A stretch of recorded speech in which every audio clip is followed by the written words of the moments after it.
Hey everyone, this is Derrick Broze of the Conscious Resistance Network, and today I'm going to be talking with you about a new study, a study involving vaccinations, research into vaccinations. It's coming from the Lancet medical journal. We're going to get into that in just a moment. But first, I want to remind you guys, as always, for those who are familiar with my work, to visit my website, theconsciousresistance.com, which you're looking at right now. This is the home for all of our content where we've been working for the last 8 years. This is where you can download all my books for free. You can watch our documentaries for free.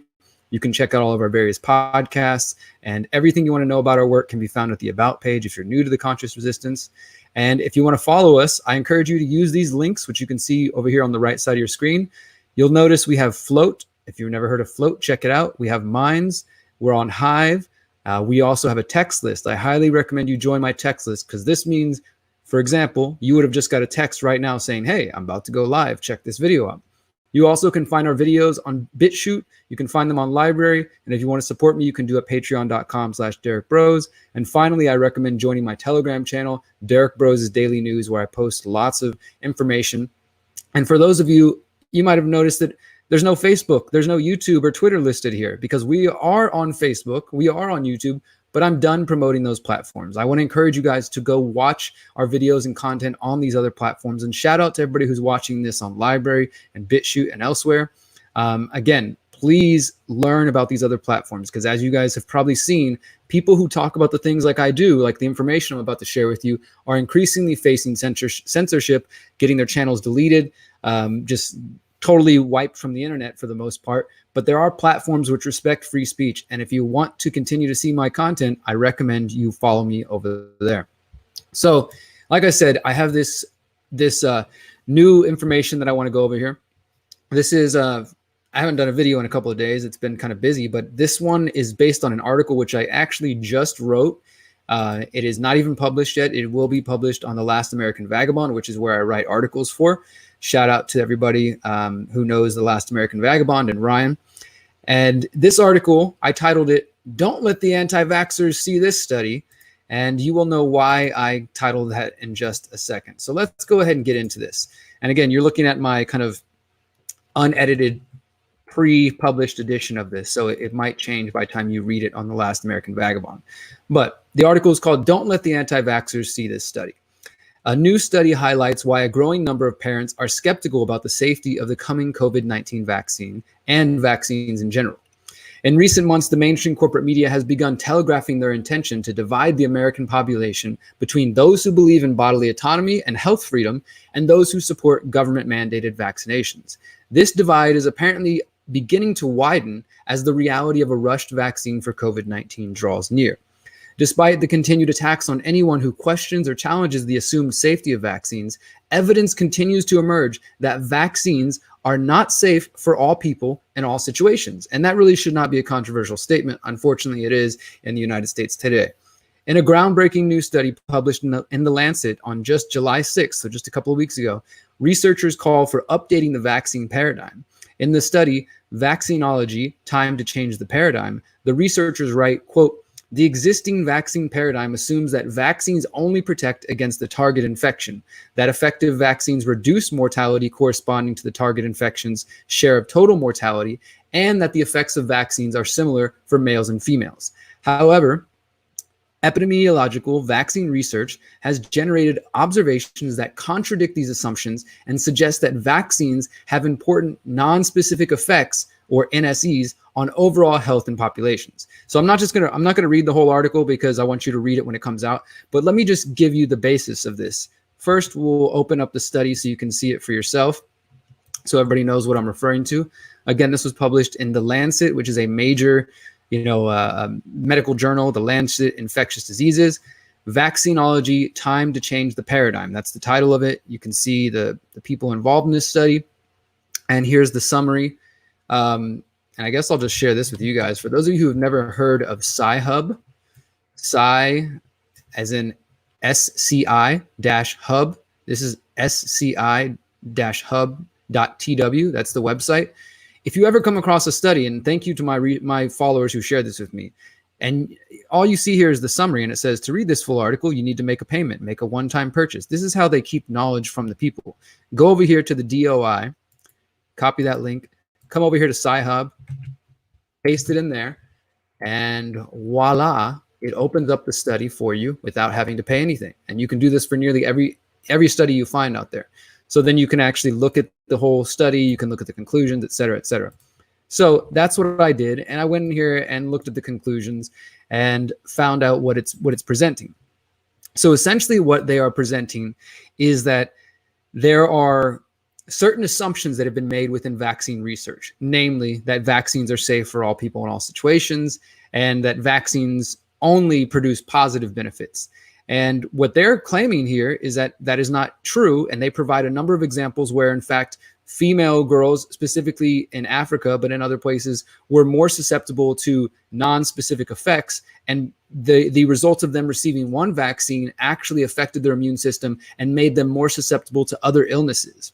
So I'll just read a little bit here. It says, we describe current observations and contradictions and define 6 emerging principles that might explain these contradictions. First, live vaccines enhance resistance towards unrelated infections. These are the assumptions that they're saying. Second, non-live vaccines enhance the susceptibility of girls to unrelated infections. Third, the most recently administered vaccine has the strongest non-specific effects. Fourth, combinations of live and non-live vaccinations given together have variable non-specific health effects. Fifth, vaccinating children with live vaccines in the presence of maternal immunity enhances beneficial non-specific effects and reduces mortality. Finally, vaccines might interact with other co-administered health interventions, for example, vitamin A supplementation. So they say the potential implications for child health are substantial. For example, if BCG vaccination was given to a child at birth, if higher measles vaccination coverage could be obtained, if diphtheria, tetanus, and pertussis containing vaccines were not given with or after measles vaccines, then child mortality could be considerably lower. So I know that's kind of probably a jumbled mess there, but I want to just kind of key in on the main points here. So we're going to go back to my article here because I took out some of the highlights. The researchers go on to discuss contradictions within the existing vaccine research and propose 6 emerging principles they believe might explain the contradictions. So they talk about what is known as all-cause mortality. All-cause mortality is defined as all of the deaths that occur in a population regardless of the cause. And this is measured in clinical trials and used as an indicator of the safety or hazard of an intervention. In this case, the safety or hazard of vaccines. So it says that the most controversial aspects of the paper deal with non-specific effects of vaccines. So again, the researchers outline various assumptions within the vaccine research community, and they note apparent contradictions to these assumptions. So this is a big one, I think, right here. Let me just bring you to this point. Despite them saying that the vaccine protects against measles, the measles vaccine, they note that long-term follow-up random controlled trials in Guinea, Senegal, and Gambia showed that girls who received the vaccine at 4 to 5 months of age had 2 times higher all-cause mortality than girls in the control group. So again, girls who received the vaccine at 4 to 5 months of age were 2 times higher to likely to die from all causes, just from something unrelated or something undetermined. The researchers go on to acknowledge that in 1992, when the results were replicated in Haiti, the World Health Organization withdrew this vaccine. The study says, quote, this contradicted the idea that all protective vaccines have beneficial effects and that the effects are similar for boys and girls. Then they go on here. Here's another important point.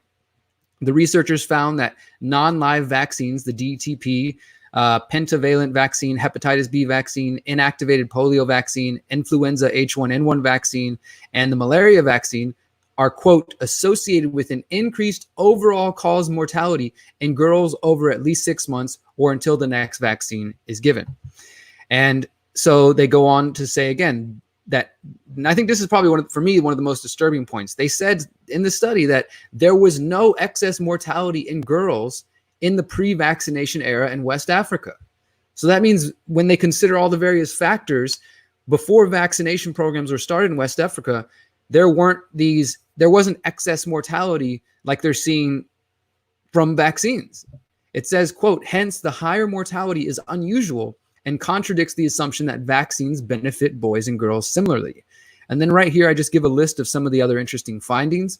So for example, they say that the sequence in which vaccines are given and the combination of vaccines does indeed impact overall mortality.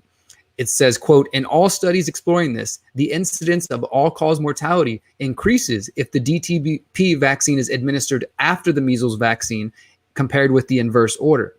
In Denmark, the DTaP IPV-H influenza B vaccine with measles, mumps, and rubella vaccine was associated with an increased risk of hospital admission for respiratory infections compared with when measles, mumps, and rubella vaccine were administered alone. In the USA, receiving live vaccines together with non-live vaccines was associated with a higher risk of hospital admission for non-targeted infections. Thus, the sequence and combination of vaccines might greatly affect child survival, which, guys, I mean, this is what, quote, anti-vaxxers have been saying for years, that, you know, some people who are labeled as anti-vaxxers, they're not against all vaccines. In fact, I've met parents who they say, you know what, I think vaccines have done some good, but I want to change the schedule. I don't want my kids to be getting all these vaccines at such a young age or so close together, and I want to space them out, or I want, you know, just different things like that. And this study is showing that the sequence and the combination of vaccines that children are given, it will affect your child's ability to survive. And it goes on here, non-live vaccines enhance susceptibility to unrelated infections in girls. And it says this principle would explain the negative effects of the non-live vaccines on girls reported for all these various vaccines. The researchers also acknowledge that the findings of their study are obviously controversial, yet currently they say, quote, no study without survival bias has contradicted this pattern. So they're saying, like, but nobody can disprove what we're finding here. It's controversial, but hey, it's science. That's how science is supposed to work. You don't shy away from it just because it's controversial. And they say, while they point out that non-specific effects exist and are very important, they note that there have been few attempts to investigate non-specific effects of vaccines. And then I want to just share you a little more of my article. So first, let's pause for a moment. They say that there have been few attempts to investigate non-specific effects of vaccines. Non-specific effects of vaccines. Think about that. There's not much research, not many scientists who are out there willing to investigate non-specific effects of vaccines. People are afraid, I think, even maybe specifically in the scientific community, to be the one to be like, hey guys, I know this is controversial, but we're finding some negative health effects. And in fact, what people are realizing, what this, you know, I think the people who've come forward, and I've covered this, Dr. Andrew Zimmerman, the CDC whistleblower, and others who have come forward, is that the vaccine lobby is so powerful and so strong that anybody who questions it can lose their job, can, you know, lose their funding and all these kinds of things, right? So at the end of the day, most people would probably choose to be quiet rather than lose their jobs and things of that sort. And then it's funny because you got people, you've got people like Dr. Peter Hotez here in Houston, where I'm at, who basically says that the anti-vaxxer lobby is, is basically funded by millions and millions of dollars, and we've got this huge backing, corporate backing behind us, when it's actually the exact opposite. You know, that the pro-vaccine lobby, if you want to call it that, is actually funded by corporations, pharmaceutical companies, et cetera. So let me go on just a little bit further here. There's some more I want to show you here, because let's explore, why is it that there have been few attempts to investigate these non-specific effects of vaccines? So as my readers and listeners are aware, there are plenty of reasons. And like I just said, there are powerful individuals and corporations who benefit from keeping the public in the dark about any dangers posed by vaccines. One need not be an opponent of all vaccines to recognize that some vaccines do pose a health risk to some portions of the population. Unfortunately, there are some who are so deeply entrenched in promoting vaccines, they dare not report on the dangers. For example, after the publication of this study, the American Council on Science and Health, which their tagline is promoting science and debunking junk since 1978, they ran this piece right here. Let me show it to you guys, titled Vaccines Change Susceptibility to Unrelated Diseases, Sometimes for the Worse. And it's by this PhD guy here. And it goes on. They describe the study, and they describe, you know, the disturbing things about it. But then he gets to this section here, and he calls it a dangerous paper. The danger that this paper poses is obvious. It will serve as ammunition for anti-vaxxers who claim that vaccines in the CDC's recommended vaccine schedule aren't safe. But that would be a fatal mistake.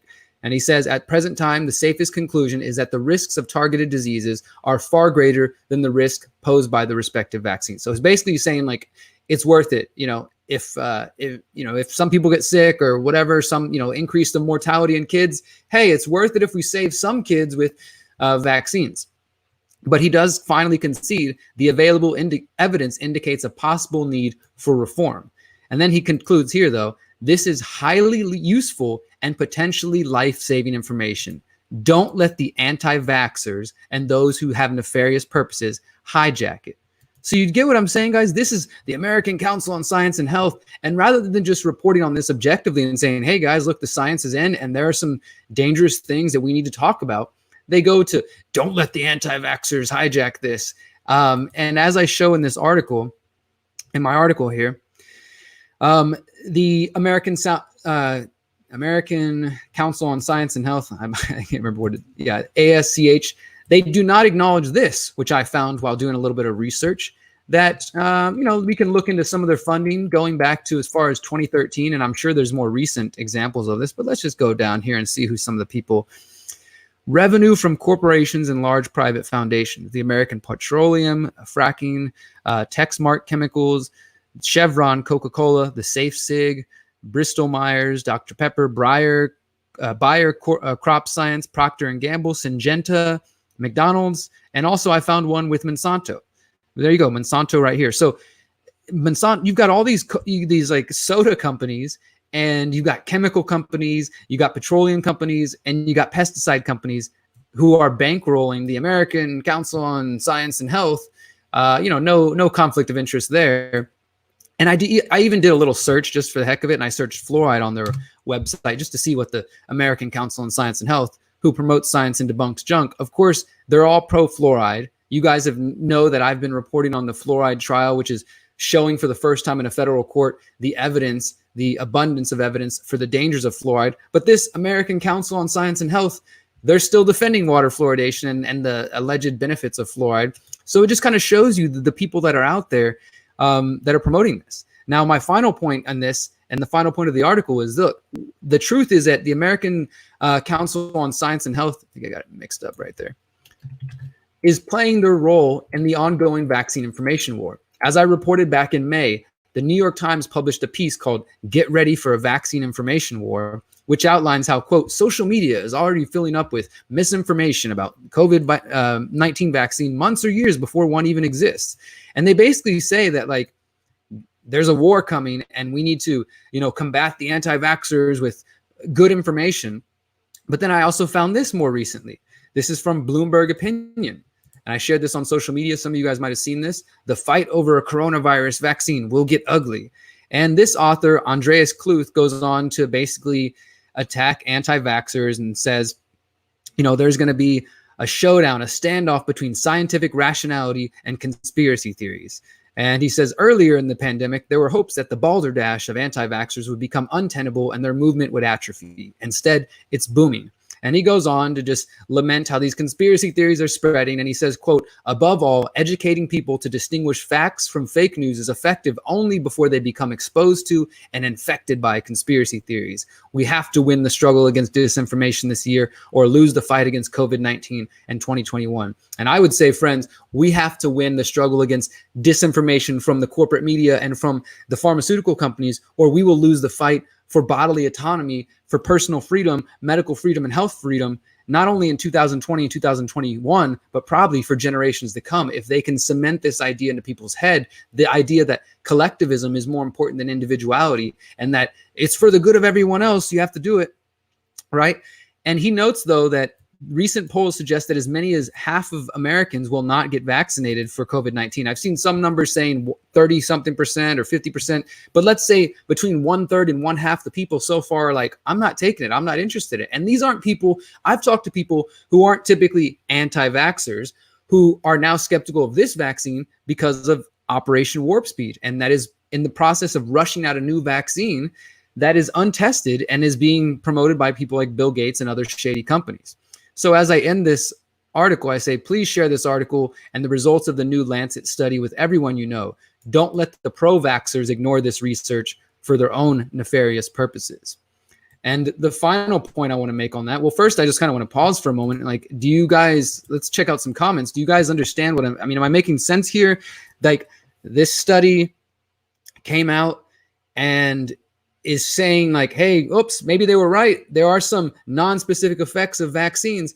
I didn't mention this though, but the guy from the Council for Science and Health or whatever, he tried to downplay it and say, well, we should acknowledge that this mostly is happening in poor countries like in Africa, so it shouldn't apply to America, which, yeah, there's differences in countries, healthcare system, environmental factors, whatever. But think about that. This is part of this freaking neo-colonialist mentality. You know, people who care about Black lives need to pay attention to what's happening in Africa. You've got the U.S. military taking over, putting bases all over Africa. You've got people like Bill and Melinda Gates using their philanthropy and the Rockefeller Foundation. People have been doing it for decades, for generations now, and using Black and brown people as their test subject.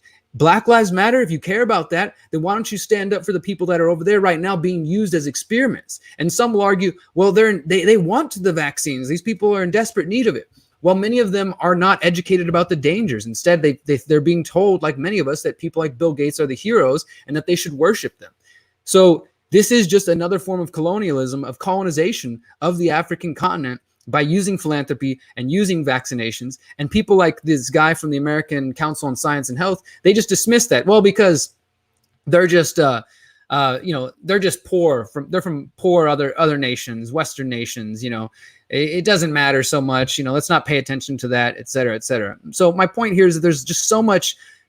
There's so much hypocrisy going around. There's enough hypocrisy for everybody, right? And my final point here, I want you guys to be aware of.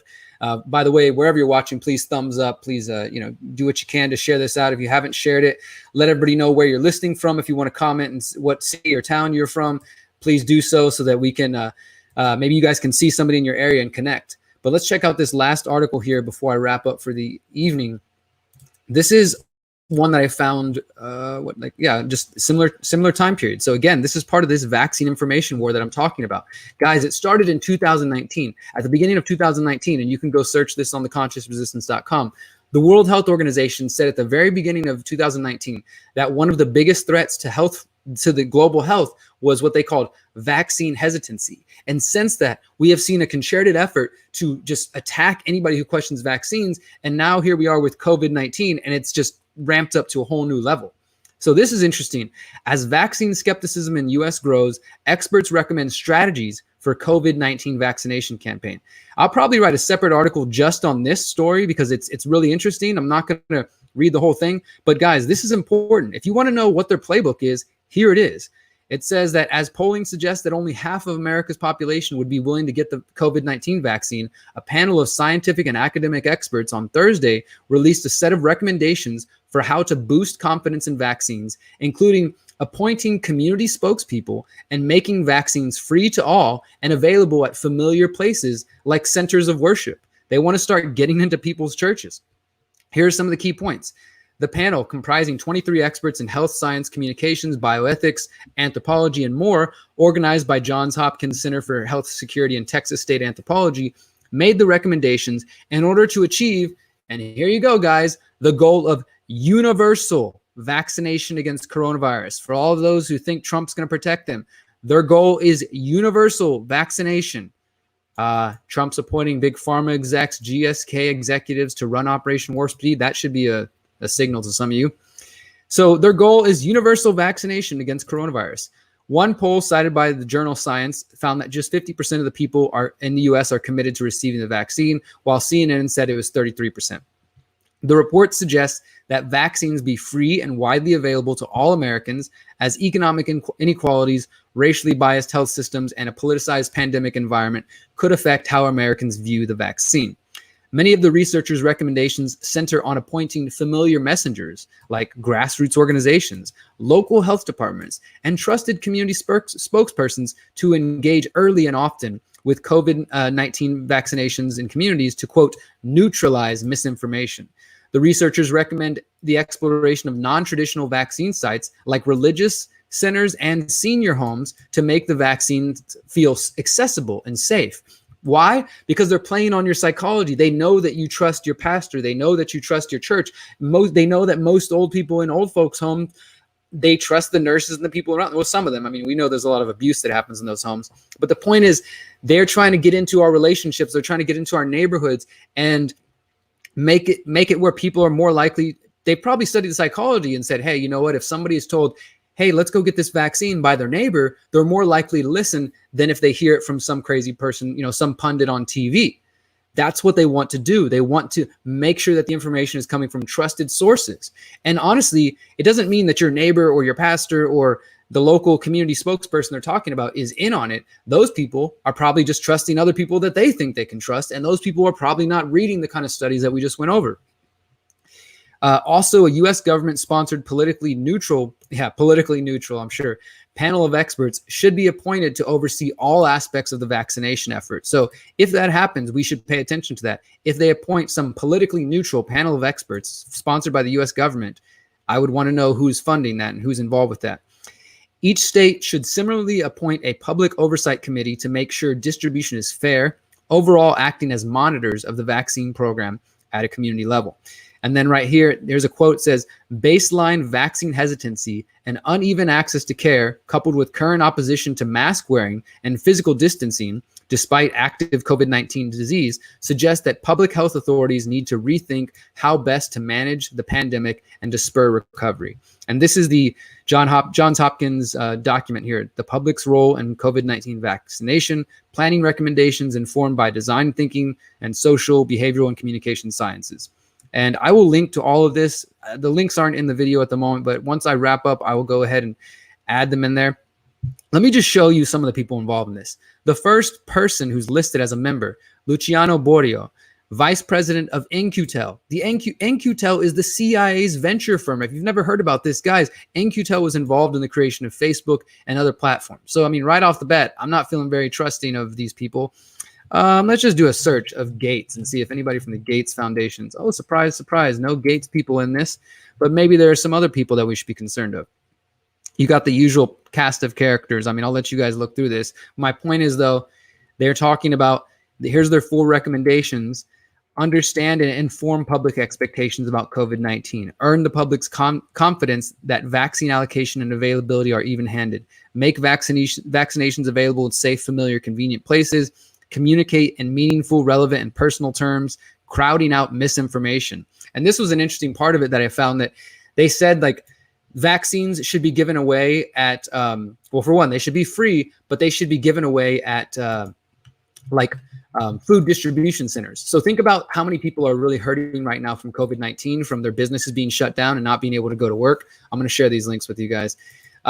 They want people to go, here's the link to that document.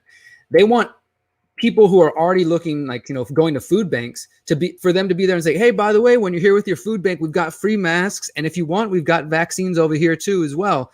So, I mean, they want it to be as convenient and in your face as possible. This is, and I know some normies might hear that and be like, well, duh, Derrick, we want these safe vaccines to be able to get to everybody as quickly and safely as possible. But you got to understand that this is not what it's about. I mean, this is about trying to get in between our personal relationships, our familiar relationships, trying to propagandize us. And if we go back to what this whole video is about, trying to keep you in the dark about studies like the one I covered. And then to tell people, don't let the anti-vaxxers hijack this. It's science, okay? This is why I distinguish between the scientific method and scientism, because scientism is a religion. Scientism is this idea that, we have to stick by certain information and then we don't change. We have a dogma, basically. There's a difference between being dogmatic about what you believe and what the scientific authorities tell you, and the scientific method, which allows for changing, for adapting your knowledge. So if you care about science, the science is there. And these people are afraid that the anti-vaxxers are going to hijack it. So like I said, the article I wrote, it's called Don't Let the Anti-Vaxxers See This Study. I was kind of being a little satirical in my hopes that people will share it, because they're trying to hide it from us, and because they don't want people to really question these things. So that will be published on The Last American Vagabond. I sent it to Ryan today. Hopefully it'll get published today or by Monday. But I'm going to leave it there, guys. Thank you so much for your comments, your support, and everything that you do to support my work. And I really just want to say thank you for just spreading this information. We are at a critical juncture. This is going to be my wrap-up point here. Look, guys, if we trust the government, right, like, let's take them for their word in this instance. They claim through Operation Warp Speed that the first delivery of 100 million doses of this vaccine are going to be here by October. Then they claim there's going to be another hundreds of millions of whatever doses in December. And then they're saying there's going to be even more in January. So think about that. We're in what, July 18th. So August, September, October. Guys, it's less than 3 months away. So that means 3 to 6 months from now, these vaccines are going to start being delivered in the United States if they are on their own timetable. Let's give them some more room, 3 to 6 months to a year, right? And obviously, they're not going to be mandatory when it first starts.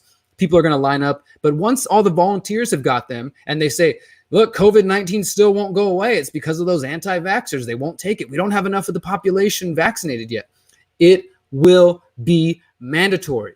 It will be mandatory. It's going to be mandatory. And I've done articles already showing that states like Florida, Texas, and others, they've already passed emergency orders, which they believe gives them the authority over your body.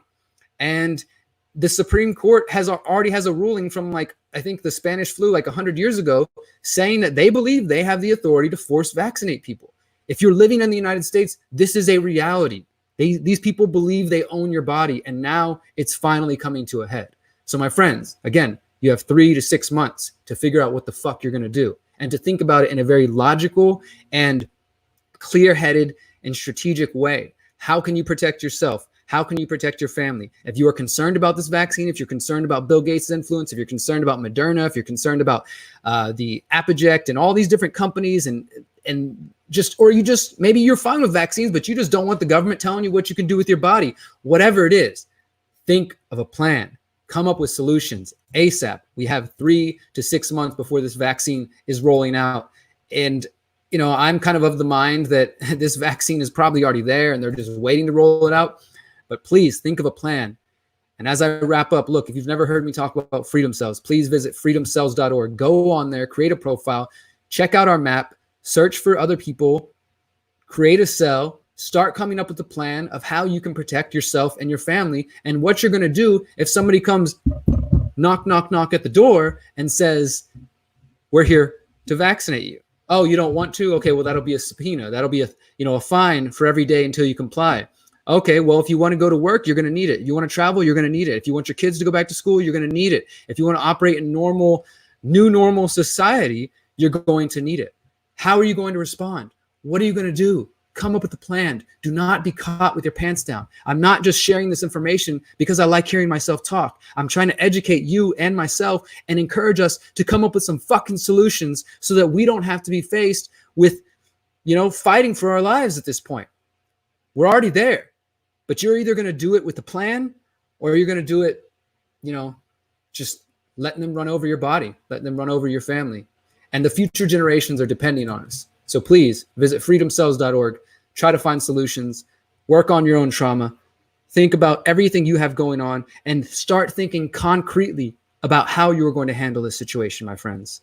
Thank you so much for listening. I will post the sources in the video description once this ends. And until next time, remember, you are powerful, you are beautiful, and you are free. Peace.